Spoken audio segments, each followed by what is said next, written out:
In the first few seconds, a question pushes itself into the mind of the listener, almost like an ancient whisper. What if humanity had never walked alone? What if behind every advance, fall, and rebirth, there was a silent intelligence that has been trying for millennia to show a hidden path that almost no one perceives? This idea does not arise from a metaphor or a vague belief. It arises from a name that has traversed eras, surviving empires, religions, and entire philosophical schools: Hermes Trismegistus. Many call him a myth, others a master. Some, a legend who united everything that exists on the border between science and spirit. But for those who study his text in depth, he is not a distant figure. He is the presence that insists on revealing that reality is not as solid as we think, that the human mind is not just a tool, but the very stage where the cycles of humanity are written, repeated, distorted, and recreated. That is why, when we speak of the hidden map of humanity's cycles, we are not invoking loose mystical predictions. We are speaking of knowledge that Hermes said was as old as time itself. He believed that everything in the universe follows precise, invisible laws, but as firm as the gears of a cosmic clock. And among these laws, the one that most frightens and fascinates is the law of the mind. Everything begins in thought. Everything is organized in consciousness. Everything is projected outward as a reflection of an internal pattern. If this is true, then humanity has been walking for thousands of years within a collective mental script, repeating its mistakes, its brilliance, and its tragedies, because it does not understand the very mechanism that moves it. Hermes did not speak of the mind as an isolated mystical entity.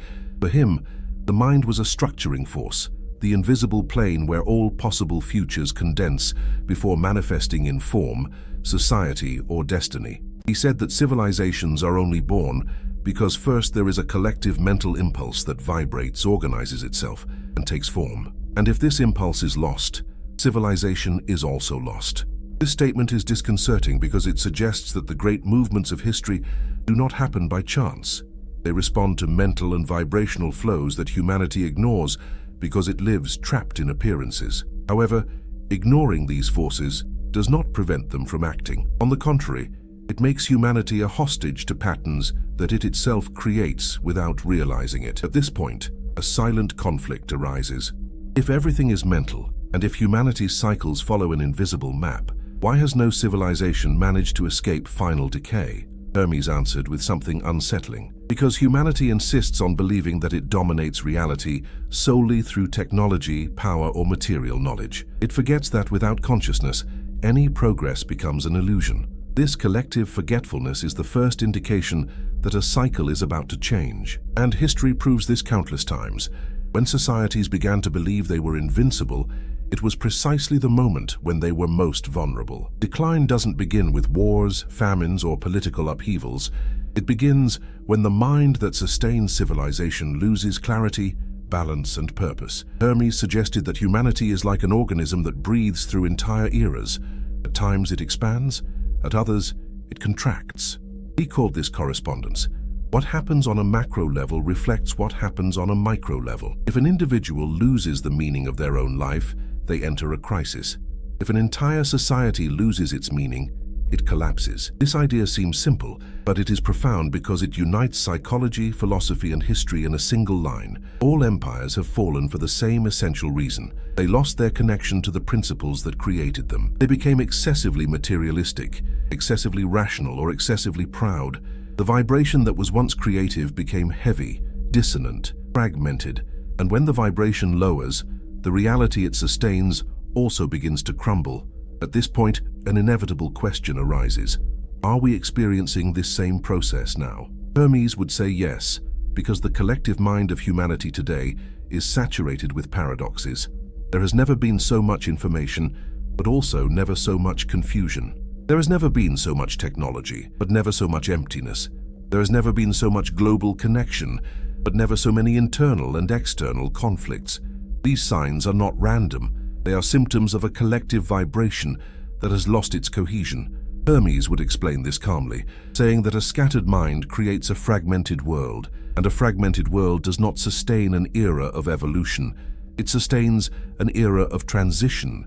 But the most unsettling aspect of Hermes's teachings is that he never saw decline as defeat. For him, all chaos is merely the surface of a profound reorganization. He asserted that the human mind has the capacity to transmute any state, provided it recognizes its own origin. This is the key that few understand. Transmutation is not magic, it is mental. When a person changes their vibration, they change their reality. When an entire civilization changes its vibration, it changes its destiny. However, this change requires something that humanity rarely practices: introspection. Instead of looking outward and trying to control the world, Hermes said to look inward and understand the invisible cause that creates all effects. This is where the tension grows. If Hermes is right and everything we experience now is the result of ancient causes, then what causes are we generating today for the future? Are we creating vibrations capable of sustaining a new cycle of wisdom? Or are we fueling an even deeper decline than the previous ones? This question remains suspended, like a mirror we cannot avoid. And it is precisely this question that makes the hidden map of humanity's cycles cease to be a historical curiosity and become a warning. Hermes did not want his laws to be admired. He wanted them to be applied. He wanted humanity to realize that prediction is not destiny. It is merely the logical consequence of what the mind creates and continuously vibrates. If we accept this idea, then the presence of Hermes Trismegistus in this narrative ceases to be symbolic. It becomes an invitation to understand that the mind is not only the beginning of everything, it is also the only tool capable of altering cycles that seem inevitable. But for this, it is necessary to see what the modern world tries to hide, that we are entering a historical crossroads where every collective thought has weight. Are we vibrating fear or clarity? Are we creating causes based on wisdom or anxiety? Are we corresponding to the elevated part of our consciousness, or to the fragmented part that insists on surviving in chaos? The first part of this journey ends with this provocative thought pulsating: if everything is mental, if everything is vibration, if each cycle is merely a reflection of human consciousness, then the next chapter of humanity has already begun to be written within us. The question that remains is simple yet profound. Are we ready to see what Hermes always tried to reveal? Or will we continue repeating the cycle without realizing that we are the ones who feed it? The answer to this question opens the doors to the next chapter, where the first great cycle of humanity begins to take shape and shows how everything is always born in the invisible before gaining life in the world. From the earliest moments of human history, a silent pattern has existed, traversing eras without most people realizing it. Hermes Trismegistus asserted that nothing is born by chance. Every creation, whether an ancient city built in the desert or a new idea that transforms the modern world, begins first in the invisible. It begins in the mind. The first vibration that initiates a cycle is not physical, not political, not material. It is mental. And this principle completely changes how we understand the origin of civilizations, and especially how each person contributes to the construction of the world they inhabit.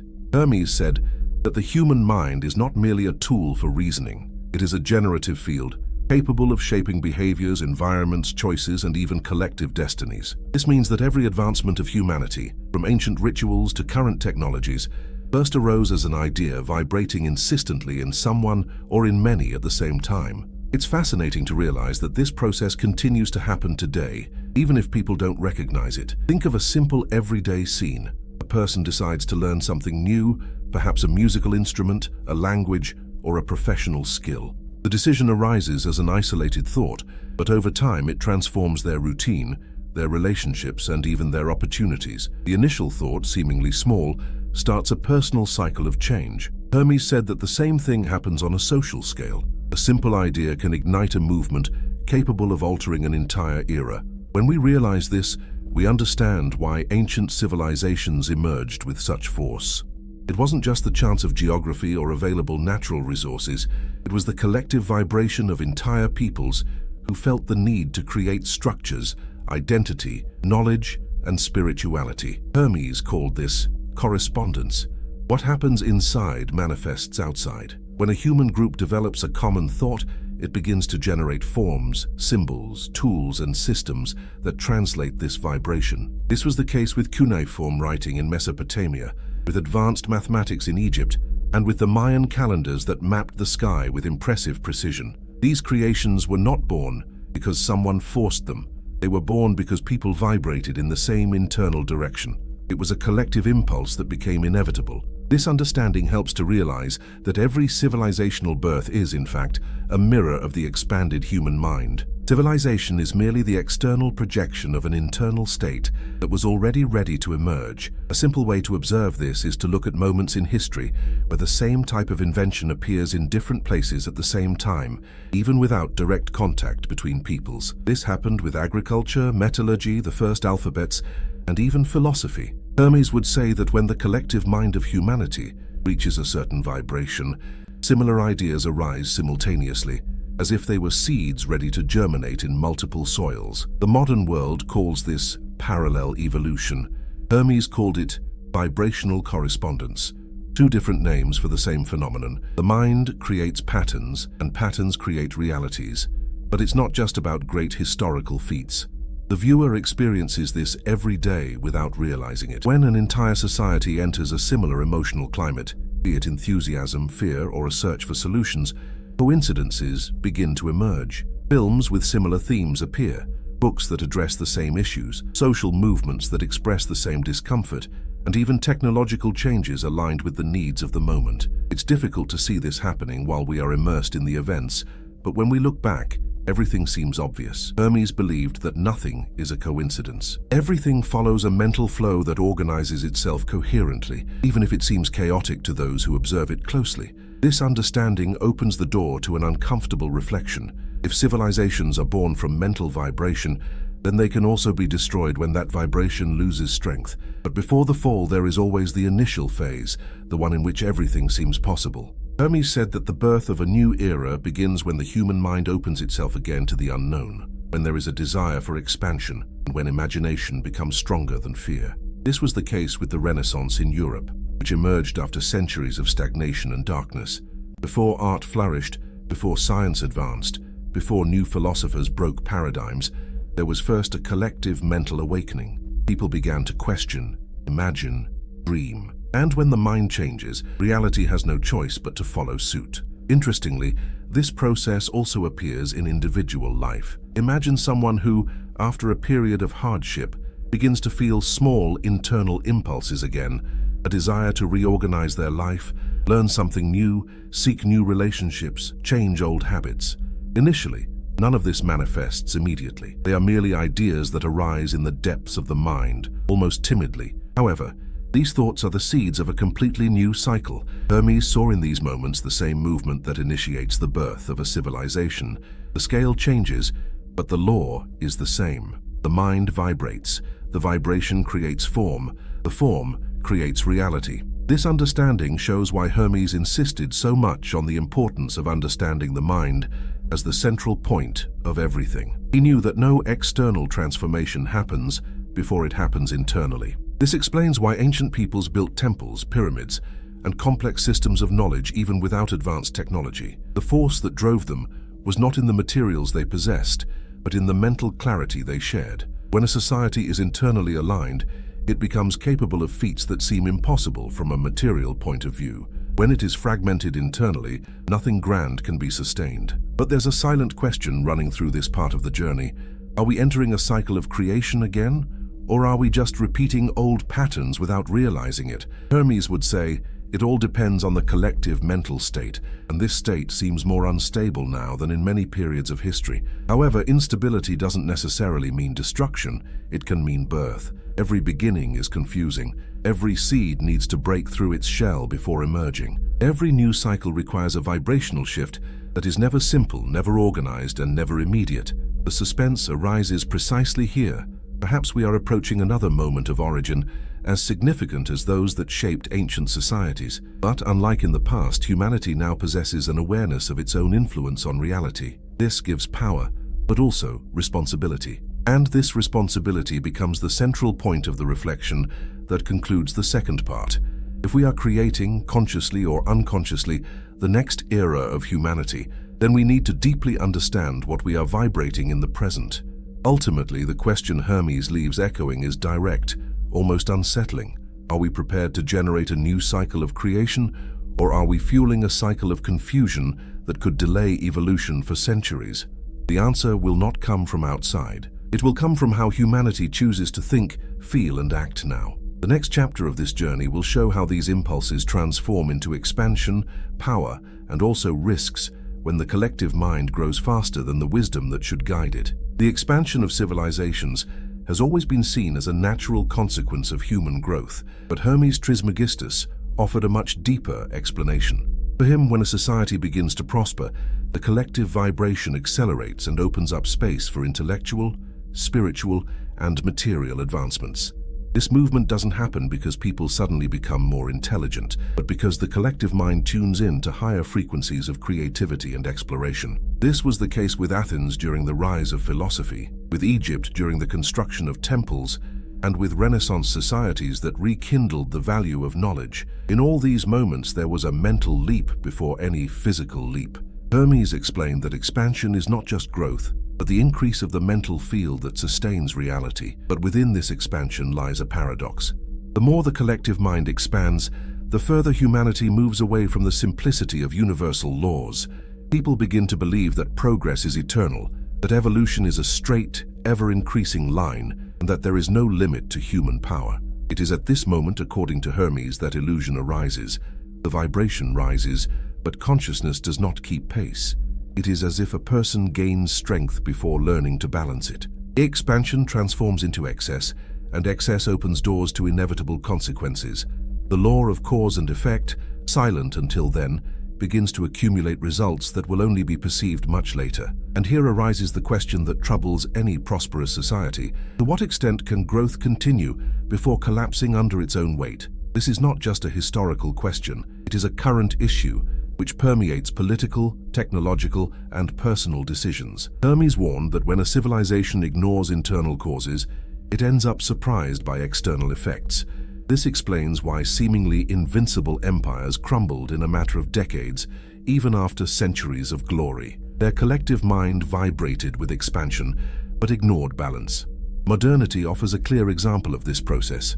We have advanced technologically more in a few centuries than in all of previous history. However, this accelerated advancement has also brought a growing sense of emptiness and disconnection. The vibration of creation is present, but mixed with the vibration of the collective ego, which seeks control, dominance, and recognition. Hermes said that when humanity begins to confuse material power with the power of the mind, it enters dangerous territory. Because the mind creates, but it also demands.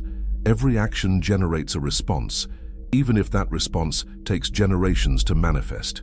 And this leads to a question that breaks expectations and helps to highlight the central point of this section.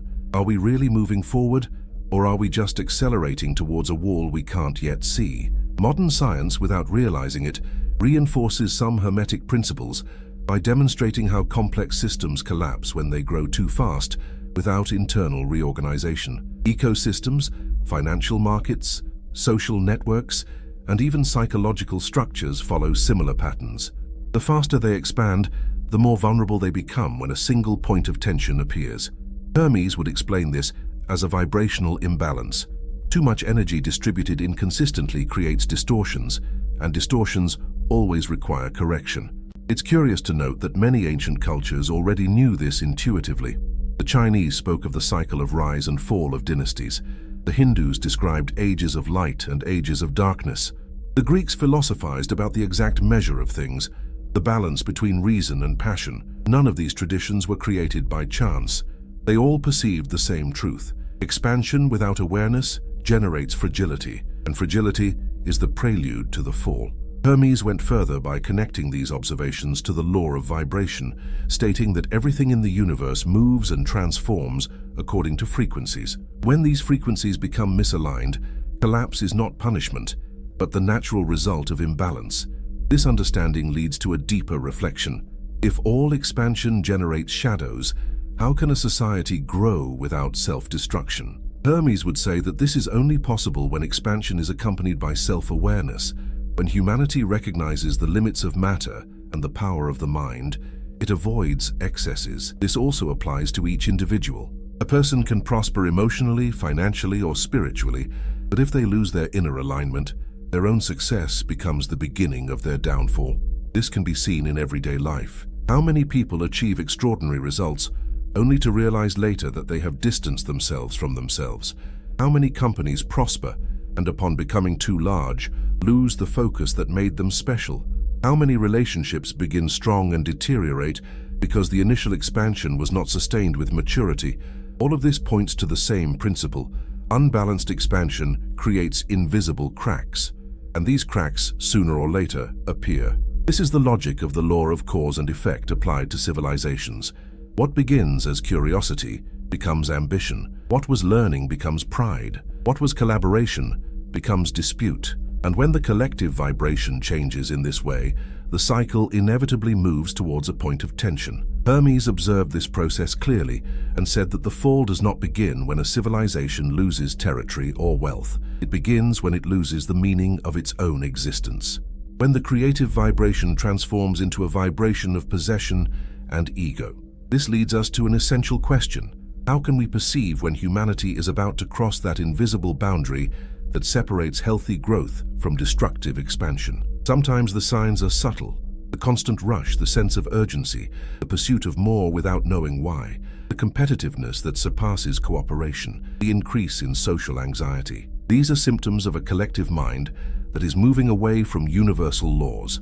They are signs that reality is being distorted by misaligned vibrations. Hermes would say that this is the most dangerous stage because it is also the most difficult to identify. People believe they are progressing when, in fact, they are only creating causes that will have inevitable and difficult to control effects. But there is an interesting turning point within this process. Hermes believed that before any fall there is always a moment of revelation, an instant in which humanity feels, even if intuitively, that something is not right. This moment acts as a warning, an invitation to adjust the vibration and reorganize the course before the cycle collapses.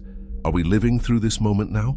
The answer is not yet clear, but the signs suggest so. The excess of information, the growing conflicts, the feeling of disconnection even with so much communication, and the increasing difficulty in maintaining emotional balance are indications that the expansion is reaching its limit. And here arises another necessary pattern break to keep the reflection alive. What would happen if, for the first time in history, humanity managed to perceive this limit before the fall? Hermes suggested that this would be possible if the collective mind understood its own laws.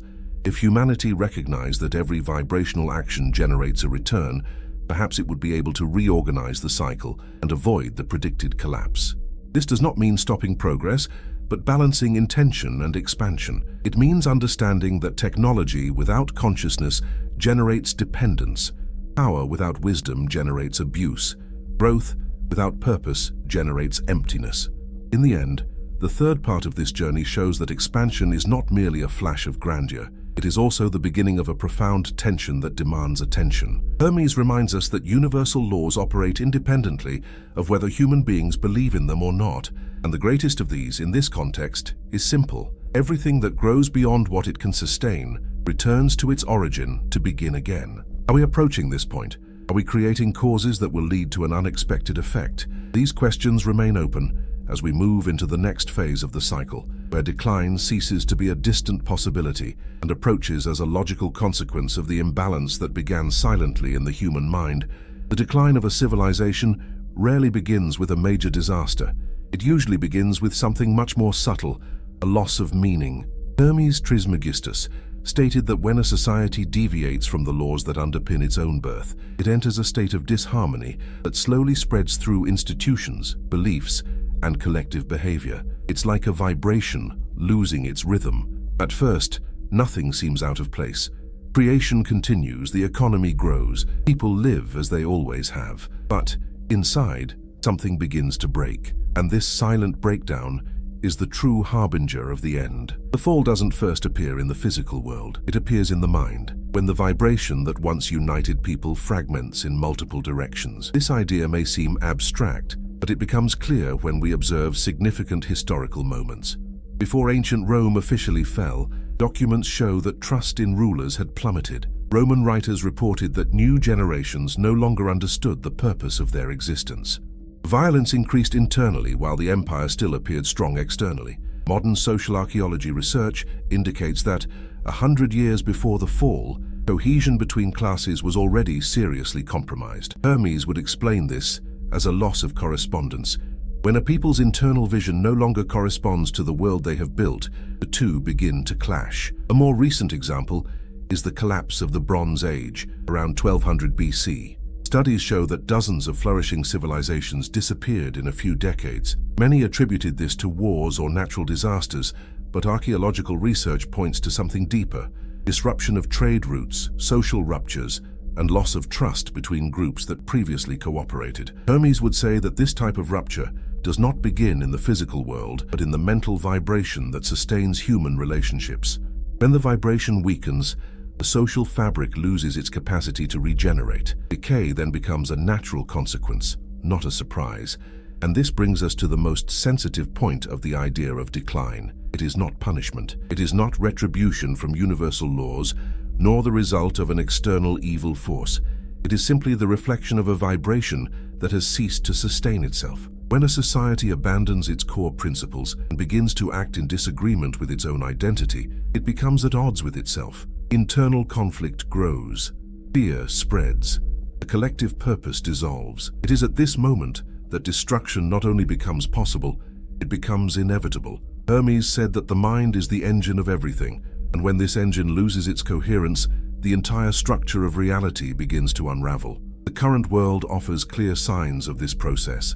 A recent Gallup Institute survey showed that 57% of people in developed countries believe their societies are in moral and structural decline. At the same time, the level of trust in institutions such as governments, the justice system, and the media is among the lowest ever recorded since the beginning of modern measurements. The feeling of emotional instability has also increased significantly. According to WHO data, the number of cases of anxiety globally has grown by more than 25% in recent years. Hermes would explain this as a collective vibrational dissonance. When people can no longer find coherence between what they think, feel, and experience, this fragmentation projects outward and becomes part of society's identity. But the narrative becomes even more unsettling when we realize that the disharmony doesn't just appear in emotions or politics, it appears in objective phenomena. Studies on civilizational decline show a consistent pattern. Before social collapses, there is always an increase in inequality, a loss of purpose, and cultural fragmentation. These three elements are psychological indicators, not just economic ones. They show that the collective mind is divided and that the vibration that once united the people is fading. Hermes would say that when the vibration drops, internal causes become incapable of sustaining external effects, and everything begins to crumble. It's possible to feel this in everyday life. When a person wakes up every day feeling exhausted, even without having done anything. When different social groups stop dialoguing and start fighting to prove who is right. When ideas spread faster than the capacity for reflection. When people start living on autopilot, without purpose. These individual signs are echoes of something bigger. Hermes believed that the micro and the macro are mirrors. If people are losing the meaning of their own lives, entire societies are also losing the meaning of their collective existence. An interesting fact reinforces this reflection. Social psychology research shows that modern humans, despite living in far greater material comfort than ancient civilizations, report lower levels of overall satisfaction than peoples who lived with much less. This is not because the modern world is worse, but because internal disconnection is greater. Hermes said that true decay is invisible and that people should pay attention to how they feel before paying attention to how the world appears to be. The emotional vibration of a people is the first indicator of a change in cycle, and this vibration today is more fragmented than many imagine. But decay is not merely emotional or cultural, it is also vibrational. Hermes explained that when a society lives in internal conflict, it attracts situations that reinforce that conflict. The law of correspondence acts silently. People who are afraid create realities based on fear. Confused people create confused structures. It's like trying to build a building on constantly trembling ground. Nothing remains stable for long. This is the true heart of decline. It is not destruction itself, but the inability to sustain internal coherence. It is like an echo of the collective mind that repeats itself in all aspects of social life. And here's a story that helps to understand this idea. In an experiment conducted in the 1970s, psychologists brought together two groups of people in different environments. One group was placed in an organized, quiet, and harmonious room. The other group was placed in a deliberately chaotic room with noise, disorder, and confusing stimuli. After a few hours, the group in the chaotic room showed a significant drop in attention, increased irritability, and reduced decision-making ability. Hermes would say that the chaotic environment is a projection of the chaotic mind, but the experiment also showed the opposite. The chaotic mind feeds on the chaotic environment. On a civilizational scale, this means that decay is not linear. It feeds back on itself. However, there is a fundamental element that Hermes always emphasized. Decline is never the absolute end. It is a phase of the cycle. Nothing remains in eternal fall. When imbalance reaches its limit, a rare opportunity for profound reorganization arises. It is like a breath that reaches the final point of exhalation before inhaling again. Civilization collapses only because it needs to release what no longer sustains its vibration. And after that, a new vibration begins to slowly emerge, even when everything still seems lost. The most unsettling and, at the same time, most hopeful aspect of Hermes's thought is that he said that all decay contains within itself the code for rebirth. Chaos is not final destruction. It is merely a transitional stage. But before reaching that transition, it is necessary to confront the most difficult part, recognizing that the decline is happening not because the world has failed, but because the mental vibration that sustained it has ceased to be coherent. This recognition hurts, but it opens space for a deeper understanding that will be essential in the next phase of the cycle. What we are experiencing now is just the beginning of something much bigger. The signs of vibrational disharmony indicate that we are approaching a purification, a moment when old systems can no longer resist change and begin to crumble. Hermes would say that this is inevitable and also necessary. The question looming on the horizon is simple and powerful. What emerges after the world forgets itself? This answer paves the way for the next stage, where chaos ceases to be an end and transforms into a force for reconstruction. Purification is not a sudden moment when everything collapses chaotically and irreversibly. It begins much earlier, when society still believes it is in control, when structures seem solid and nothing indicates an imminent transformation. Hermes Trismegistus said that purification is the most misunderstood stage of the cycle because at first glance it appears to be destruction. But for him, true destruction is only that which can no longer sustain its own vibration. What dissolves in this phase is not the world, but what was misaligned within it. Purification is like the alchemical fire that separates the essential from the accessory, burning what has already served its purpose and making room for something new. And, just as in the alchemical process, it is painful, intense, and inevitable when the time comes. Hermes considered this stage as the necessary breaking point for civilization to rediscover its essence. He said that when the collective vibration weakens and purpose is lost, the universe responds with events that force internal re-evaluation. These can be natural catastrophes, economic collapses, social crises, or technological revolutions that completely alter the way of life. At first glance, all this seems like punishment, but Hermes insisted it is not punishment, it is correction. It is the vibrational return of forgotten causes that have accumulated over a long time. None of this happens out of nowhere. Everything is a consequence of something that began as misaligned thought, as unresolved emotion, as a decision made without awareness. This is where purification becomes so uncomfortable. It exposes fragilities that society has tried to hide for decades. It exposes inequalities, cultural tensions, emotional crises, and the collective inability to deal with its own shadows. Hermes said that this process is similar to what happens within each person when they repress their emotions for too long. At some point, the internal tension becomes unsustainable. The mind tries to reorganize itself. The body reacts. Life forces unexpected changes. The movement is the same on a social scale. When a civilization represses its internal tensions for centuries, the day comes when they all emerge at once, demanding purification. For many people, this process is frightening because it seems to indicate the end of the world. But Hermes saw this moment with clarity and serenity. He said that when the old fades away, the new has already begun to be born. We just can't see it because we are focused on the form that has been lost and not on the vibration that is emerging. Think of the example of a forest. When a fire happens, at first, everything seems devastated, but months later, the land becomes more fertile than before. New species emerge, the natural balance reorganizes itself, and a more resilient ecosystem begins to form. Purification works exactly like that. It removes the excess to allow the essence to breathe again. The current world offers clear signs of this process.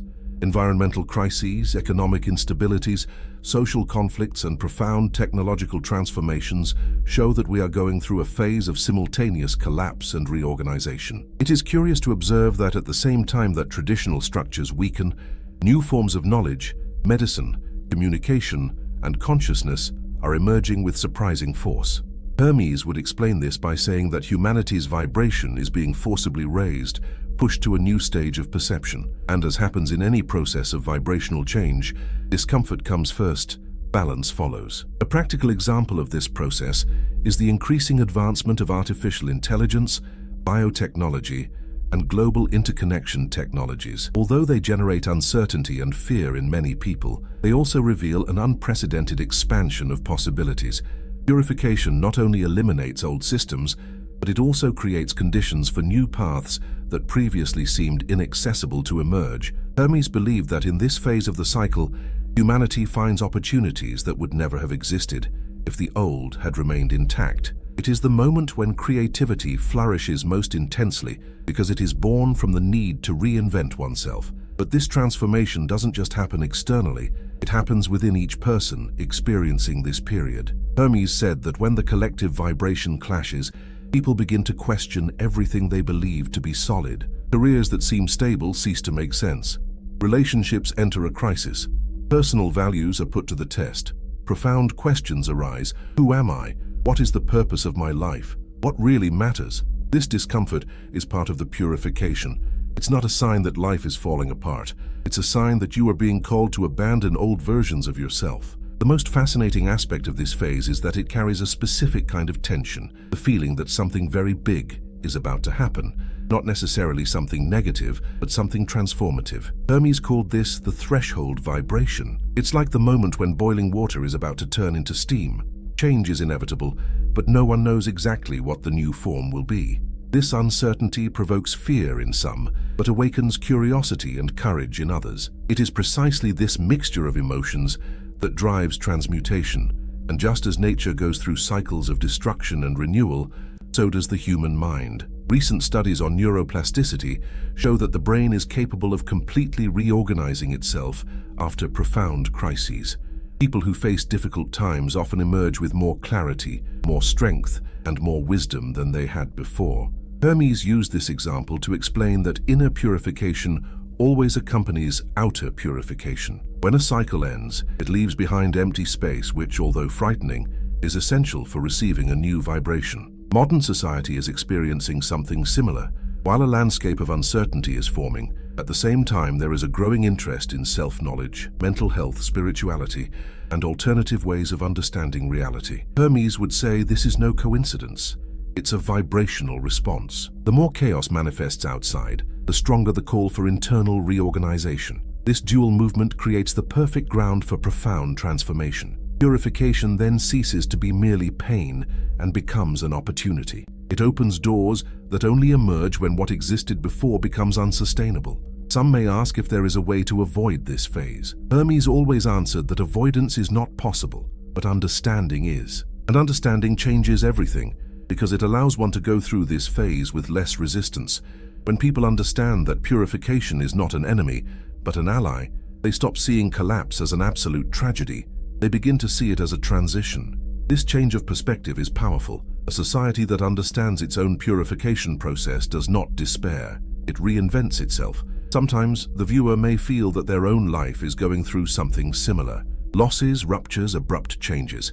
All of this may seem chaotic, but Hermes would say that these are signs that an old part is being burned away to allow something more aligned to emerge. Personal purification always accompanies collective purification, because both are part of the same movement. When society transforms, people also transform, even if they don't realize it. As we move toward the final transition of this stage of the cycle, an inevitable question arises. What will come after everything that no longer sustains its vibration finally dissolves? The answer lies not in chaos, but in the reconstruction that follows. Hermes believed that after the purifying fire always comes the light of reorganization, and it is this light that will begin to reveal itself in the next part of the cycle, when humanity, even wounded, begins to awaken to a new form of existence. Rebirth doesn't happen like a sudden flash illuminating the entire world at once. It begins as a whisper, as an almost imperceptible change in the air, as a calm thought settling amidst chaos. Hermes Trismegistus said that, after purification, reality opens up to a new vibrational state, and this state is not imposed from the outside. It is born within each person who chooses to awaken. Therefore, rebirth is not just a collective phenomenon. It is an intimate, personal, silent process that begins when someone decides to look inward and recognize that their mind has more power than they ever believed. This is the central point. The new humanity doesn't emerge because the world changes. It emerges because consciousness changes. Hermes taught that true transformation begins when a person understands that the mind is not a passive observer, but an active force capable of shaping their own life. The law of mind, which seemed so distant and philosophical at the beginning of this journey, now reveals itself as the practical key to building a new cycle. Everything begins in thought, but does not end there. The vibration generated by each choice spreads, influences people, builds realities, and little by little becomes part of the collective vibration that sustains society. This is how a new era begins, with small decisions vibrating so clearly that they begin to reorganize what seemed lost. The most powerful thing is realizing that we don't need to wait for the whole world to awaken at once. Hermes said that a single aligned mind can illuminate many others. This is not a metaphor. Modern research in social psychology and neuroscience shows that habits, emotions, and even perceptions spread through human relationships. A person who lives with clarity silently influences their friends, family, and colleagues. A person who lives with purpose inspires others to seek their own path. A person who chooses emotional balance creates waves of stability around them. This shows that rebirth doesn't depend on great leaders or extraordinary events. It depends on conscious individuals who decide to transform their own vibration. But how can this transformation happen in practice? How can someone truly internalize Hermetic teachings and apply them to daily life amidst the pressures, difficulties, and challenges of the modern world? Hermes said that the mind only transforms when it finds a point of focus. Without focus, energy disperses. With focus, it creates. Therefore, the first step of rebirth is to create an internal space where the mind can reorganize itself. This means establishing daily moments of silence, reflection, and observation. It's not sophisticated meditation. It's simply stopping for a few minutes, breathing deeply, and observing thoughts without judging them. This habit, however small it may seem, realigns the internal vibration and creates the center upon which all future changes will be based. The second step is to adjust your emotional vibration. Hermes believed that emotions are forms of energy that directly shape reality. Fear, anxiety, and anger create low vibrations that attract similar situations. Gratitude, calm, and clarity create high vibrations that favor more balanced paths. This doesn't mean ignoring difficult emotions, but understanding that they need to be processed and transformed, not repressed. Simple practice is to write down 3 feelings that arose during the day and understand where they came from. This helps to reorganize the emotional mind and prevents internal conflicts from accumulating until they become destructive vibrations. The third step is aligning action and intention. Many people desire change but continue to act according to old patterns. Hermes said this creates vibrational conflict. For reality to change, actions need to reflect the new vibration. This can mean making small different decisions, reorganizing habits, seeking new knowledge, changing the way you communicate, or taking on responsibilities that were previously avoided. Rebirth doesn't require giant leaps, but it does require coherence between what a person desires and what they do. The fourth step is to strengthen the vibrational circle. Hermes knew that no one evolves alone. It is essential to surround oneself with people, content, and environments that foster clarity and balance. This doesn't mean rejecting those who are struggling, but understanding that the energy we interact with influences our own vibration. Studies of social behavior show that people who surround themselves with others who are more conscious and resilient have a greater chance of maintaining emotional stability and achieving meaningful goals. Thus, creating a healthy vibrational circle is a fundamental part of rebirth. The fifth step is conscious transmutation. Hermes saw this process as the highest point of human transformation, transforming negative thoughts into constructive thoughts, fears into courage, doubts into curiosity. It's not about ignoring reality, but about reinterpreting it so that it becomes a lever and not an obstacle. A practical technique is to use transformative questions. For example, what is this situation asking me to learn? How can I act more consciously in the face of this? These questions immediately change the internal vibration and prevent external chaos from determining your internal reality. The sixth step is to contribute to the collective vibration. Hermes believed that the rebirth of humanity depends on individuals who choose to live with awareness and compassion. Small actions such as listening to someone without judgment, helping those going through difficulties, sharing knowledge, or simply acting with kindness have a much greater impact than they seem. This creates a vibrational wave that spreads, reaching people we may never meet. This is how collective rebirth begins, with small vibrations that multiply. All of this leads us to the deepest part of this journey. Hermes stated that after purification, the world comes to depend on what each person chooses to nurture within themselves. Rebirth doesn't happen through decrees, laws, or external revolutions. It happens with the silent decision to awaken. And this decision is made in the depths of each individual, at the exact moment when a person recognizes that they can create a new life, a new reality, and gradually help create a new humanity. This responsibility is not a burden, but an opportunity. It means that each viewer of this video has a real role in building the next cycle of humanity. Every thought you choose to hold, every decision you make, every emotion you transform, all of this contributes to the vibrational rebirth that the world is about to experience. And as this idea settles within you, a final reflection arises. If humanity enters a new cycle when the collective mind changes, then the future is already being shaped now, at this very moment, within the mind of each person who chooses to awaken. Perhaps you are already feeling this. Perhaps you feel a small flame burning within you, something you cannot explain, but which points to a profound change. Hermes would say that this flame is the beginning of the new vibration. It is the sign that you are ready. Now the next step depends on you. If this content has sparked something, touched your consciousness, or provoked important reflection, allow this vibration to continue spreading. Subscribe to the channel to follow future content like this video so it reaches more people, and share your questions or experiences in the comments, anonymously if you wish. Your participation is not just a gesture, it is an active part of the rebirth we are building together.